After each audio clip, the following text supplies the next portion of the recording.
This podcast is hosted and sponsored by eXp Realty and Mike Nelson, Integrity Home Group. Hey everyone, we are super excited today. As always, we're bringing in the powerhouses around the real estate community. Thank you for tuning in to another episode of Real Estate Fanatics.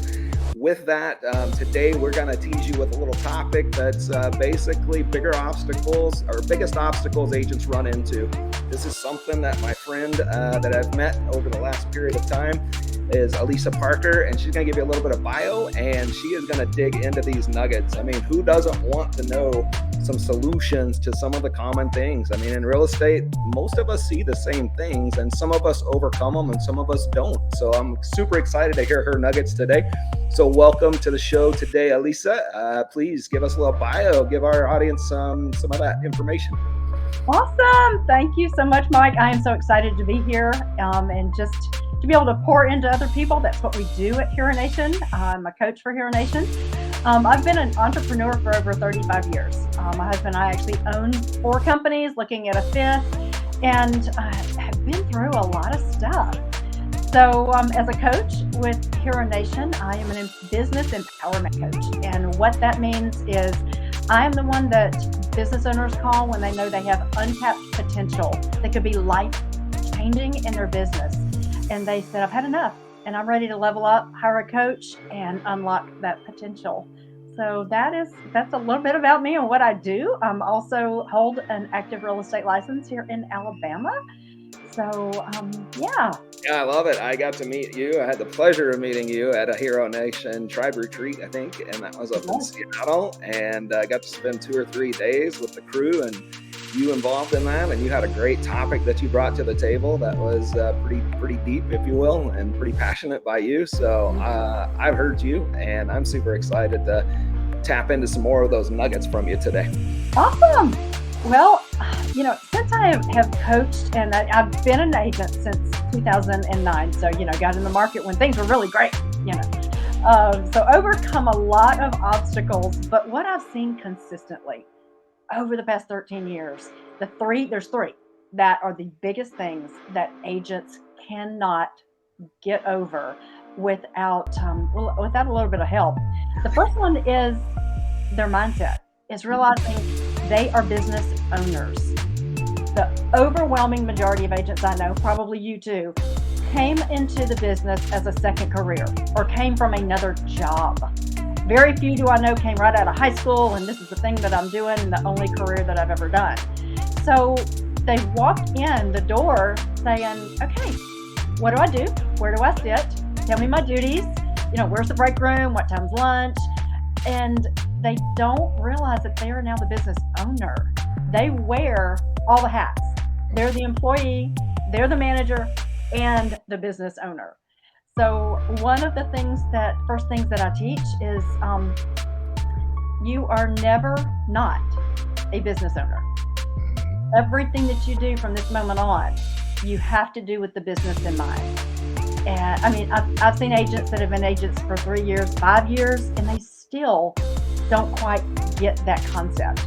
It can be from simple as changing your voicemail. I don't know, have you called agents before and they've been an agent for 3 years and it's like, hey dude, what's up? And I'm like, okay. That or the ones that drive me the most crazy is the voicemail box is full.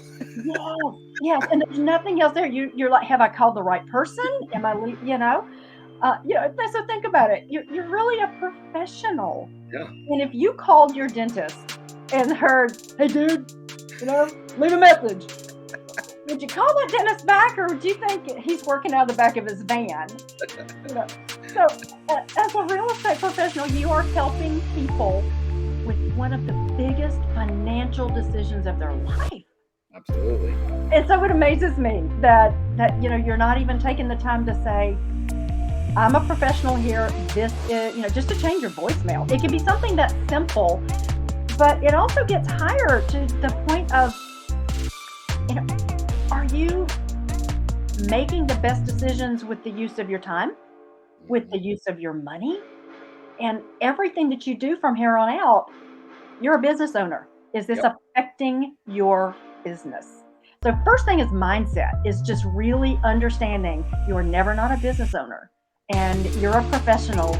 Let's start acting like a professional. Absolutely. Yeah, and I think what's interesting is you know a lot about this too, is in a shifting market, right? It's really gonna be a mindset. When we get to that point of a shifting market, it's 1,000% mindset. Absolutely. Because it's, you've got to have a reason to get up in the morning when it's not so easy. And you can be tired now, but everybody says it's hard. It's always hard. Any kind of business owning is hard. You've got to do the right decisions for long-term success. And Absolutely. so the second thing I see that they do, or don't do rather, is analyze their business.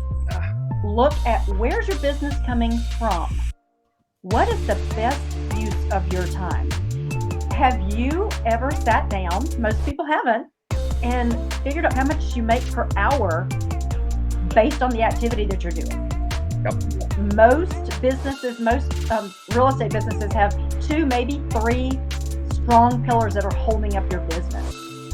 And you tend to buckshot. There's tons of bright, shiny objects out there for every realtor. You can try this, and you can try this, and you can try this. One of my clients recently said, I'm overwhelmed because this person walks in the door. She's a fairly new agent, and said, you've got to make cold calls. And another one says, no, you don't do that. You've got to call for sale by owners. No, you don't do that. You've got to do open houses. She's overwhelmed. Mm-hmm. And so I'm like, okay, which one do you enjoy? Get rid of what you don't enjoy. If you don't enjoy it, you're not going to do it well. But which one's making you the most money? Yeah. Find your 1 or 2 most lucrative things and double down on those. That's how you increase your business. It's not trying a bunch of different things. It's digging 1 or 2 deep wells that are going to continually give you water.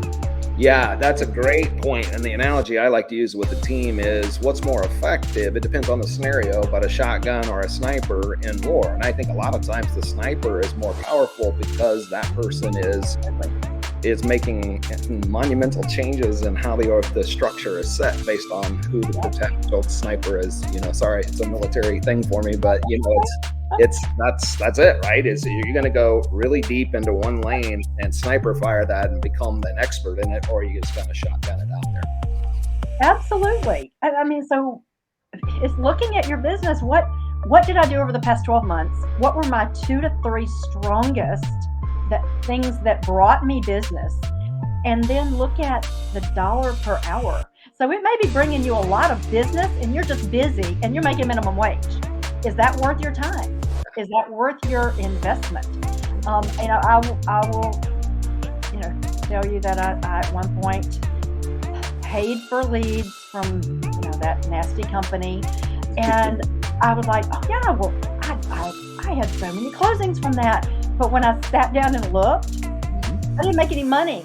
The money I brought in, and I was working my butt off because probably 1 of every 15 leads was even reasonable, not what I closed. Mm-hmm. And so I was working, when I looked at how much I was making per hour, like, oh, no. This is not worth it. There's got to be something else better out there. But that's part of being a business owner, is you look at what you're doing and you look at the use of your time and your money, and then you make those decisions. You don't just do it because you're busy. Yeah, so if I'm an agent and I'm fairly successful, let's say I'm doing 20, 25 deals a year, that's probably 3 times the success of what NAR says is the average of what agents do. So I'll use that as an example. So I'm pretty busy. I got showings, I got listing appointments, I've got lead generating. Where do I find time to analyze my business? That becomes a priority. That is where you sit down, and whether it's quarterly, this is what I recommend, that you kind of do a monthly little check-in, but set aside at least 24 hours a quarter to go back and look at your business. I love one of the things that Wayne tells us, and it kind of stings, is if you repeated the exact same thing you did last quarter for the rest of the year, would you hit your goal? Well, we set this goal, and that's kind of the other thing is, are you setting a goal that's what you really want, or is because somebody's told you? Why, that's another whole topic, is determining what your goal should be. But you set this goal in January, and then somewhere around December 15th, you go, oh, yeah, I either hit it or I didn't. Yeah, no, and agents, and I think as humans, maybe it's not just agents, but we're notorious for saying, I have this much time to make it up. And the question is, I do two things. I have people read the 12-week year. That's a book that's out there, and that gets them focusing on one quarter at a time, and are you on goal per quarter? And the other thing is, for real estate agents, we just kind of have a formula that is, how many pendings and closed do you have based on how many weeks are you in the year? Divide that into 10 and a half, which is about the season of selling, is about 10 and a half months to get it closed by the end of the year. That'll tell you what you're pacing to, right? And so if you're not pacing to your number, then you're off, you're wrong. And a lot of people will go, but the selling season's coming. I don't care. You're behind goal, right? Your future pacing is behind goal. So yeah, and if you're not steady with it, then you're on that real estate roller coaster. And who wants to do that? Yeah. And you're putting a lot of your eggs and financials into a selling season that's not predictable, I should say. Markets can change, and all of a sudden you're buying gold, market changes. Yep. Well, you might not have that golden egg that is there for you year after year. Right. And so if you're taking every quarter kind of looking and going, what did I do well? What do I need to do better? Am I on pace? Then you're not shocked at the end of the year. Then you know that you're getting there, and you know when you need to double down. You know when you can, I never say relax, but you schedule that time. If you want to take off the whole month of December, then you only have 11 months to work. You've got to be that intentional with it. Yeah, that's huge. That's a great point. I mean, gosh, I love this conversation, because we could go like a whole bunch of topics and go deep. But yeah, that's one of those things. It's like, know how many weeks you're going to take off in a year, right? At the beginning of the year, because that's going to change what you have to do on a weekly basis if you're analyzing and projecting your business. Because if you're taking 3 months off, well, you got to squeeze those in if you got a year's worth of goals in those other 8 months, 9 months. But if you want to take 3 months off, it's okay. Yeah. Plan. Right. You can do that. Correct. Plan it. And I love that that's an opportunity, but that's what a business owner does. They make future choices. Everything you do today, how is it affecting your business? So mind check, and then analyze, know where you are, know what's coming up, and plan according to that. And then the third thing is to set systems in place for long-term success. Again, they, as most agents just kind of wing it. And okay, well, I tried this and it didn't work, and I tried this and it didn't work. So you go back and figure out what worked, and then you set a system in place. And I will say this, I will argue with anybody that your database is always going to be one of your pillars, one of the things that sustain your business. What is your system for taking care of them? Are you just hit or missing? Are you kind of liking on Facebook every once in a while? Or are you intentionally reaching out to them on a consistent basis? Are you getting in their boat, as I like to say? Are you knowing what's going on in their world? Do you know when their kid is graduating high school? Got a lot of that right now. Are you reaching out and saying congratulations? Are you sending a card? Are you building that deep, long-term relationship on purpose? Or is it just happening? Yep. So, yeah, systems. Get a system in place to be able to do that. That is huge. That is one of the things that I constantly preach is what you're doing when. I absolutely love that, because how do you know if something worked and you're not documenting the system, how do you go back and repeat that, right? And a lot of agents just kind of, figure it out. And a lot of times that's what they're doing just to go get business, is they're just kind of like, I don't know, I'm just trying things and oh my gosh, I finally got some business. And then you go back and analyze, how did you get that business? Well, you probably know how you got it. As far as was it your sphere or was it an open house? But do you know what you did in precise steps to repeat that? Yes, it's got to be replicatable. You've got to be able to do it over and over and over, and to do it better over and over and over. But that's the kind of the third thing is the systems that very few agents do. I know, even long-term agents they're relying on people remembering them. But met one recently who'd been an agent for 35 years, and she said, "Oh, uh, I probably could do that at a higher level. I probably could take care of my database better." Mhm. And she's got plenty of business, but are you replicating this? Are Yeah. you making it? Yeah, where somebody else can pick it up? Because that's kind of my other thing is, at some point you're leaving this business, maybe in box, but it may be maybe on the beaches of Tahiti. But at some point you're leaving this business. Have you created a business that's got worth? It's got value. Absolutely. Do that. You can't do that without systems. Yeah, and I think, and that's what makes a business viable, I think, and and financially capable, is having systems and having people, right? And if it's just your last transaction, nobody cares to buy that, right? Nope. And I'm even a believer that a database is tough to purchase too, because nobody knows the value of that database. Your database is going to have a different value than my database, good, bad, or indifferent. How do you know what the value of that is? Sure, I'll sell you my database for $10,000. Well, cool. Is it good? Is it a bunch of spear? Is it a bunch of referrals? Is it a bunch of internet leads? Nobody knows, right? I don't know why I'm going off on this tangent, but that's just what I do. But the systems are what, like, a business owner can go back and look at. I can take this business over, train a few people, perhaps some of the people come over with me in the business sell. And I know Wayne had sold his real estate business, which very few do, because they don't have a structure and they don't have the systems. They're selling a database. And even selling a database, I mean, you can do that if you have a system in place to take care of them. To be able to hand that and say, if you will do this and take care of these people, this is what you're expecting to get out of it. Yep. That's where the value comes in. And that's where I've seen the Golden Handoff, right? The book, The Golden Handoff, works pretty well from everything I know and understand about it, because there's a system of transition from retiring agent to incoming new client, taking on new clients. It wasn't just, hey, Alicia's selling her business, our database, Mike's calling, and they're like, I don't know who the heck you are, and I don't really care about you. But Alesia having the system to transfer them in over time is much more effective. Yeah. And again, that's what business owners do. Yep. Business owners create value in their business. Absolutely.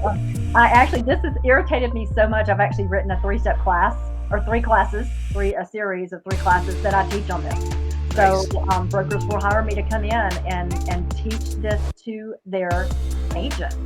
And I tell them, probably an agent that's been an agent for a couple of years. This last one I did, they had some brand new agents and they got value.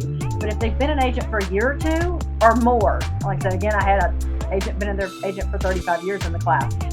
They will walk away with tons of value. They will walk. I get so much feedback as to, I never realized I was a business owner. I now look at things different, and I get fired up when I see people floundering, because I really think that's one reason why so many agents come in and they leave, is because they were not given. They were told, what was meets and bounds, and they passed the class with that, but no one ever told them how to build a business. Right. And that this is a business, and that it can be a long-term business. So, yeah, absolutely. It's a great topic, man. I love this conversation. That's super cool. You made it very simple. Be a business owner, have the right mindset, analyze your business, and set systems in place, right, for long-term success. I think all of those are pretty like foundational, right? I mean, if you do all 3 of those, you're going to improve no matter what, year over year. So let me, how can people reach out to you if they want to? Because Alesia does some coaching, and she's always, I'm sure, open for some free conversations around coaching and things like that. So give me sessions. Yep. I'll put it on the screen. You can email me at coachalisa@theheronation.com. And I will send you my Calendly link, and you can choose a time that fits. We can do a 30-minute session and just, see what you need help with. Kind of what I do in those sessions is we'll talk about coaching and what that looks like. But my intent is for you to walk away with some value that you can use in your business immediately. So it's not a sell. It's not me trying to sell you my time. It's, let's talk about what your biggest obstacle is, how to overcome it, and did you find value in this, and if you need further value. Yeah, absolutely. So I'm going to put this on the screen, which is really kind of live. So did I get that right, or do I need to change it? ALESIA@theheronation.com. That's perfect. Woo! For all my admins on my team, there we go. I did something live and I didn't screw it up. Oh, that's fantastic. Awesome. Well, thank you so much for your time. We all appreciate it. We know you have busy schedules, and it's really impactful for us to learn from other experts in the industry. If you want anything, Alesia's information is there. If you want to schedule time with me, my Calendly link is here as well. It doesn't have to be anything EXP related. We're just coming from value. Happy to talk about anything. Happy to connect you with Alesia. Any of those things, just let us know. And thank you so much again for your time. Any parting thoughts? Oh, well, thank you. It has been a pleasure. This is what jazzes me, is helping people when somebody else achieves a goal they never thought that they could. That's what does it for me. Love it. I think we're in the same mindset, same boat. I think that's why we connect. Again, thank you so much for your time, and we'll talk to you soon. Sounds good. It's been a pleasure.